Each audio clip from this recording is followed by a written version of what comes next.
The Inventing Brothers. There once were two brothers named Coppin. Young Adam and Peter were named. Now Adam was tall and had muscles, and Peter for looks he was famed. They lived in the borough of Grantham and attended the exact same school. Their minds were as bright as brass buttons. My word, they were nobody's fool. Now both were quite fond of inventing, though they weren't quite sure what to invent, but they talked about inventing summat. In this way many weekends were spent. One idea included a light bulb, which was fixed up to work off the mains. The snag, though, the mains used were water, and the light beam shot straight down the drains. They'd heard of two brothers just like 'em, whose name each apiece was just right, and these brothers had had some successes by trying to meddle with flight.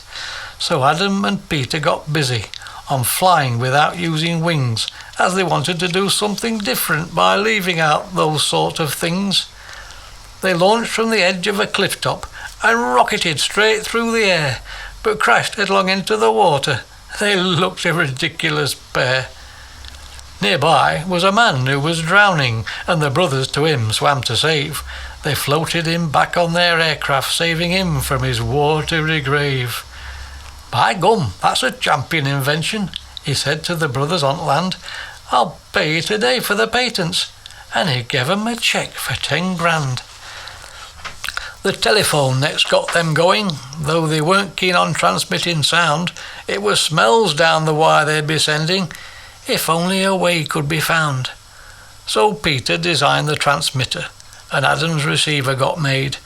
They rigged up a long wire between them, bought with money the rich man had paid. Their wire stretched along to a farmyard where piggies and cows were about.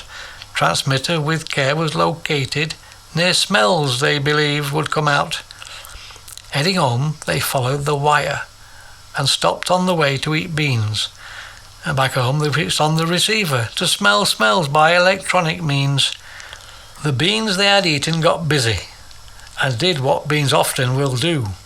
And the brothers said, "By gum, it's working. The wife on the farm's cooking stew."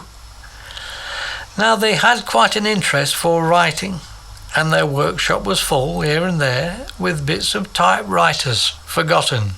"We can do things with them," said the pair.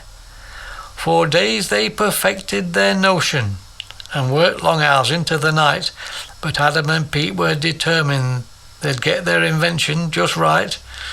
At length they presented their gadget.